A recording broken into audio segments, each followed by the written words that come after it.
భారతదేశంలో ఏర్పడ్డాయంటే దానికి మూలాలు 1952 అక్టోబర్ 19వ తారీఖు నుండి అంకురం జరిగింది.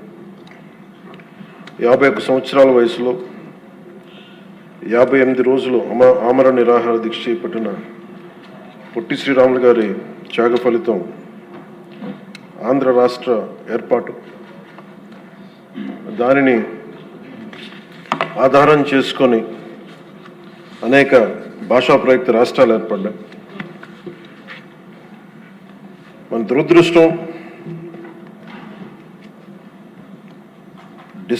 అప్పుడు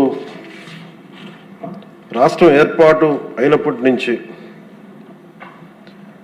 1953 అక్టోబర్ 1 కర్నూలు రాజధానిగా ఏర్పడినప్పటి నుంచి ఈ రోజు దాకా ఇంకా మనం రాజధాని గురించి కొట్టుకుంటున్నాం. ఇక్కడ ఉండాలా, అక్కడ ఉండాలా. పొలిటికల్ స్టెబిలిటీ, స్థిరత్వం ప్రజలకి చాలా చాలా అవసరం. నేనే హైదరాబాద్కి రాబోయింది అధ్యక్ష. మేము చెన్నైలో ఉండేవాళ్ళం. ఫిల్మ్ ఇండస్ట్రీ అక్కడ ఉండింది. మేమందరం ఏం నమ్మామంటే ఇది మా నేల, మా తెలుగు రాష్ట్రం, మా ఆంధ్ర రాష్ట్రం. అక్కడ సొంత ఇల్లుండి, మా అన్నయ్య గారికి కానీ అందరికీ సొంత ఇల్లుండి అక్కడి నుంచి అందరం ఉన్నాయన్నీ వదిలేసి అమ్మేసుకొని హైదరాబాద్ వచ్చిన తర్వాత కారణాలు ఏవైనా కావచ్చు, కానీ ఇది నీ ఊరు కాదు, నీ రాష్ట్రం కాదు, మీరు ఇక్కడి నుంచి వెళ్ళిపో.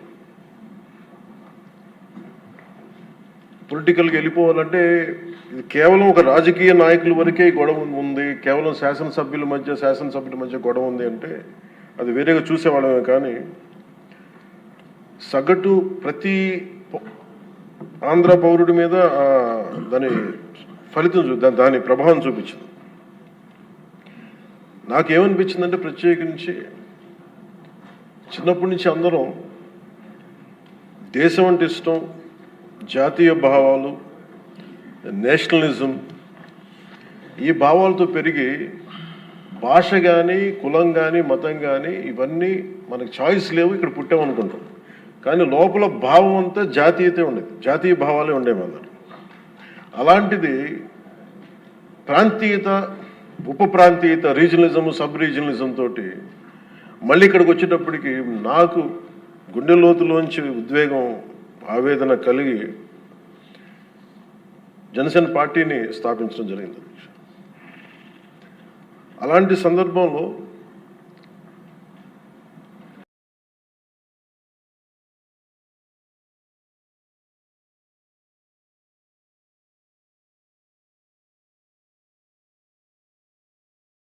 తెలంగాణ అంటే ఇక్కడ ఉన్న లోకేష్ గారు కానీ, నాదెండ్ల మనోహర్ గారు కానీ, గౌరవ మంత్రివర్యులు, సహచర మంత్రివర్యులు ఇద్దరు కూడా తెలంగాణలో పుట్టి పెరిగిన వాళ్ళు. వాళ్ళకి లోపల వాళ్ళు ఆంధ్రాకి వచ్చారు కానీ వాళ్ళ గుండె లోపల నుంచి తెలంగాణని తీయలేం. ఇలా చాలామంది సభ్యులు ఉండొచ్చు ఇక్కడ.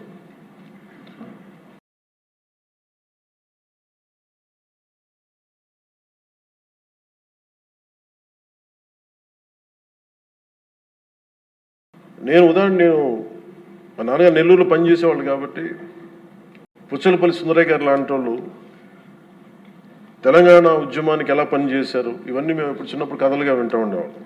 సో ఎప్పుడు తెలంగాణ వేరు, ఆంధ్ర వేరు అని ఎప్పుడు భావం లేదు, తెలుగు నేల అనుకో.